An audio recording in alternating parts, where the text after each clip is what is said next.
Hi again. I'm here with Nidhi to talk about the type of support needed for various move types and how it's provided. Let's talk about repatriating Indian nationals as one segment.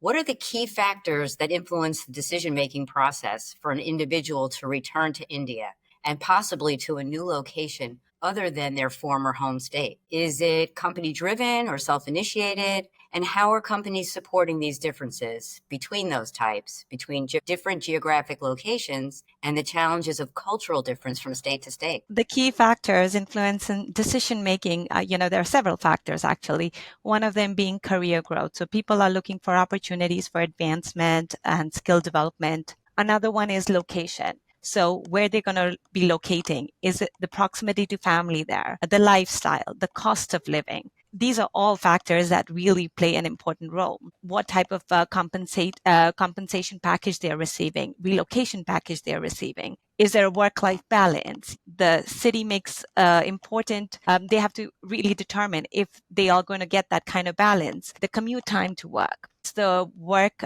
is the company that they're going to work for. Is the company culture good? Work environment, the values, all of it really, really matters. And the way I see the companies supporting it nowadays is they will be looking into relocation assistance, what type of expenses they are covering. So usually what happens, they will be covering moving expenses and temporary housing, especially for the early career and intern programs. Also, for this population, they are looking for mentorship and training programs so that they can entice this bunch of people to actually join their company. Flexible work. So that is a key, I think, nowadays, because everybody wants the option of either remote working or hybrid work options with flexible hours. So these things play an important role as well.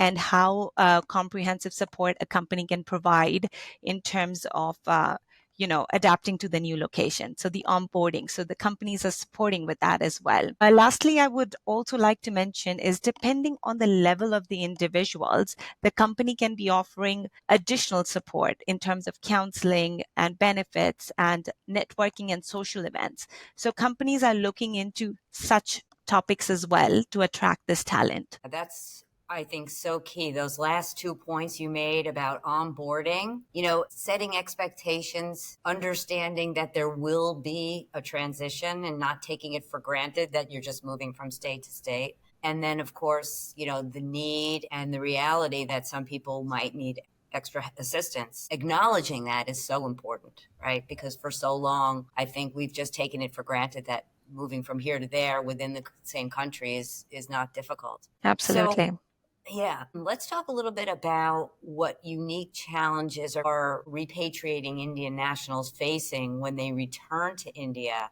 from an international assignment, because I think that's another topic that's really overlooked. It's a global phenomenon, but I've observed from our client base, and Nidhi, I'm sure you agree, that it seems that repatriating Indians is particularly have some challenges. So how those expectations of repatriating nationals may have changed over time, and what factors contribute to these challenges and these changes. And Lata, I'll ask you that one. Sure, I'll take that. That's a great question. And you're absolutely right, Laura. Repatriation is an animal of its own. When Indian nationals come back from an international assignment, it's not just about coming home. It's about reintegration socially, culturally, and professionally. And that's where things get tricky. So one of the biggest challenges is something called reverse culture shock. So after living abroad for years, you get used to a certain way of working, thinking, and even socializing. So when you come back to India, suddenly the familiar feels unfamiliar. Maybe it's the work culture that feels less flexible, or the infrastructure that feels chaotic, or just things that when you're visiting on a holiday and you have family who at one point is welcoming just becomes too much to handle. So everything becomes overwhelming. So another big one is the expectation versus the reality gap. Again, when they're here on a holiday and visiting, the returning Indians, it's easy and everything is acceptable until they have to move in. And then you see their demands going up. International assignments often they expect to find their roles at work to match the skills and experiences they've gained abroad. But the local market doesn't always have equivalent opportunities, especially when it comes to leadership roles. So all this kind of leads to a sense of frustration. And then there's the family adjustment aspect. If their family has moved back with them, Then finding the right schools, housing, social connections can all get very stressful and frustrating sometimes. And of course, if they're back alone, the assimilation is a little easier.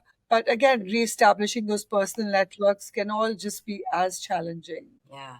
I think unless you've experienced it yourself, it's very hard to understand what reverse culture shock can be like, right? You know, you've just spent 3 years in another country and you come back and nobody really cares.